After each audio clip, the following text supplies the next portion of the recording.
मेरे बच्चों, ये वीडियो उनके लिए है जिन्हें साइन यानी निशान में बहुत ज़्यादा कन्फ्यूज़न होता है। तो आइए आज आपके इस कन्फ्यूज़न को हम दूर कर देते हैं। देखें, जब आप क्लास 5 तक होते हैं तो अगर ऐड लिखा है तो आप ऐड कर देते हैं।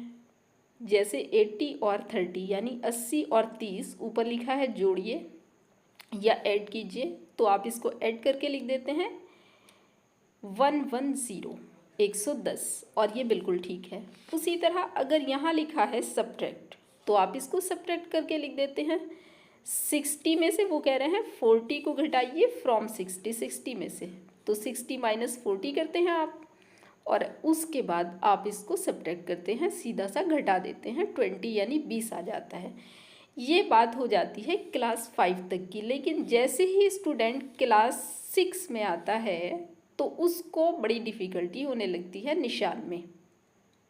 देखें, जब आप क्लास 6 में आते हैं तो पैटर्न बदल जाता है, आपको निशान देख के काम करना है।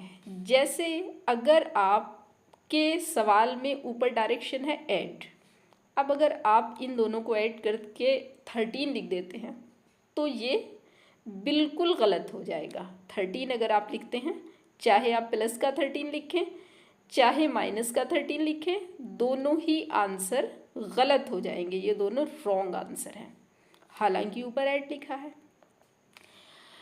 तो ऐसा क्या रूल है जो इन सब पे अप्लाई भी हो जाए और आंसर भी ठीक आए? देखें, इसका जो सही आंसर है वो 3 है। अब 3 क्यों है? हमने तो सब्ट्रैक्ट कर दिया, हालांकि लिखा क्या है? ऐड।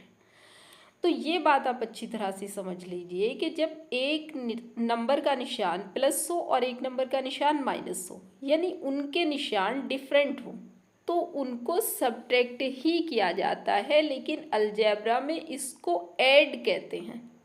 ठीक है ना बच्चों? अलजेब्रा के अंदर इसको सब्ट्रैक्ट नहीं कहते, ऐड ही कहेंगे, लेकिन निशान अलग अलग हैं तो आप उसको सब्ट्रैक्ट करेंगे। तो आपने सब्ट्रैक्ट बड़े में से छोटे ही को करना है, जाहिर बात है छोटे में से तो बड़े को नहीं कर सकते ना। तो 8 में से 5 को सब्ट्रैक्ट करते हैं तो आपके पास 3 बचता है, क्योंकि 8 बड़ा है और 8 का निशान प्लस है, तो आपके आंसर में भी +3 आएगा और ये आपका राइट आंसर है। ठीक है बच्चों? अब यहाँ देखिए, इन दोनों के निशान सेम हैं, एक जैसे हैं, तो आप इन दोनों को ऐड कर दीजिए। अब जब आप इन दोनों को ऐड करते हैं तो ये आता है -50। अब माइनस के क्यों आया? जब आप ऐड करते हैं तो अगर तो आपने माइनस माइनस वालों को ऐड किया है तो आंसर भी आपका माइनस में ही आता है। उसी तरह ये दोनों प्लस प्लस के होते हैं तो आंसर आपका प्लस में हो जाता। यानी आपने ऐड कब करना है? जब निशान बिल्कुल एक जैसे हों। सब्ट्रैक्ट कब करना है? जब निशान डिफरेंट हो। अब जैसे इन दोनों के निशान हैं तो अब आप देखिए डिफरेंट निशान है, तो यहाँ पर भी हम क्या करेंगे? सब्ट्रैक्ट करेंगे, और सब्ट्रैक्ट करेंगे तो 40 बड़ा है तो 40 में से 30 को करेंगे तो आपके पास 10 बचेगा। चूँकि 40 बड़ा है तो 10 का ही का बचेगा, आपका प्लस का बचेगा। उसी तरह से यहाँ पर भी आप सब्ट्रैक्ट करेंगे, ऐड नहीं करेंगे। क्यों नहीं ऐड करेंगे? क्योंकि निशान डिफरेंट हैं। तो यहाँ पर आपका 5 बचेगा और वो 5 काई का बचेगा? माइनस का। क्यों माइनस का बचेगा? क्योंकि 8 यानी जो बड़ा वाला नंबर है वो माइनस का है। उसी तरह से यहाँ पर भी आपको सब्ट्रैक्ट करना होगा और यहाँ पर भी आपके माइनस के 10 बच जाएंगे। अब आपको पता चल गया होगा कि ऐड के रूल ये हैं। अब आप ये सोच रहे होंगे कि अगर ऐड के रूल ये हैं तो सब्ट्रैक्ट के क्या है? आइए सब्ट्रैक्ट कर। अब देखिए, अलजेब्रा के अंदर अब आप अलजेब्रा के हिसाब से समझते हैं ना 6 क्लास से आगे, तो आपने जो जितने भी निशान हैं वो अलजेब्रा के हिसाब से समझने हैं।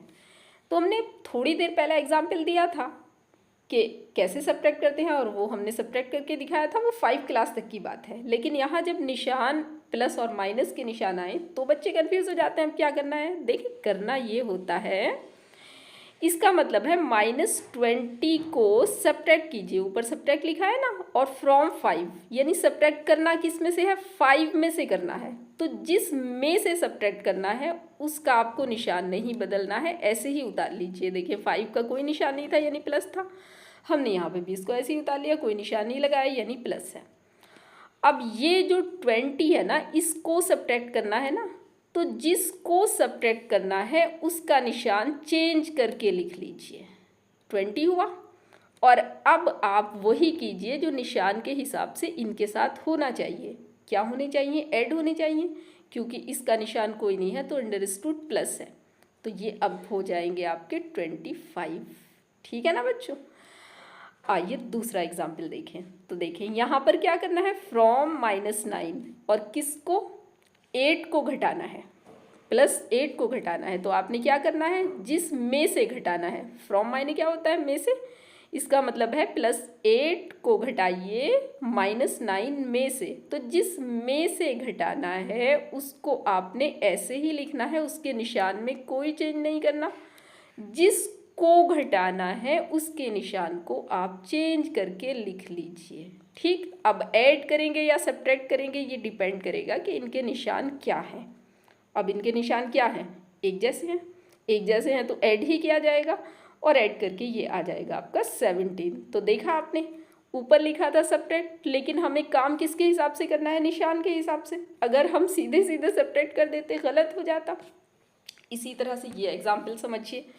अब बताइए किस में से घटाना है, किसको घटाना है। देखिए फ्रॉम यानी -5 में से घटाना है और किसको घटाना है, -3 को घटाना है। तो -5 को आप ऐसे ही लिख लीजिए और 3 का निशान बदल कर लिख लीजिए। ठीक, अब आप सोच लीजिए कि निशान के हिसाब से क्या किया जाना चाहिए। तो निशान के हिसाब से क्या किया जाना चाहिए, सब्ट्रैक्ट किया जाना चाहिए। और कितना आना चाहिए, -2 आना चाहिए। देखिए ये ज़रूरी नहीं है कि आप इससे पहले लिखें या इससे पहले लिखें, किसी को भी लिखें, इनमें से निशान उसका बदलना है जिसको घटाना है। जिसको घटाना है उसका निशान बदलना ही अलजेब्रा में सब्ट्रैक्ट कहलाता है। ठीक है ना, सब्ट्रैक्ट ये नहीं कहलाता कि सब्ट्रैक्ट ही करना है आपको अलजेब्रा के अंदर। अब लास्ट वाला देख लेते हैं, 0 में से घटाना है -5 को। तो 0 को आप पहले लिखिए और 5 का निशान चेंज करके लिखिए, तो +5 हो गया। अब देखें 0 में कोई नंबर ऐड करेंगे तो वही नंबर आ जाएगा ना, तो आपके 5 ही आ जाते हैं, प्लस के आते हैं। और प्लस को आप लिखें ना लिखें, अंडरस्टूड प्लस होता है। मुझे लगता है अब आपके निशान की प्रॉब्लम दूर हो गई होगी, लेकिन फिर भी अगर आप में से किसी को कोई डाउट है तो आप मुझे कमेंट करके पूछ लीजिए। मैं हूँ आपकी टीचर फातिमा।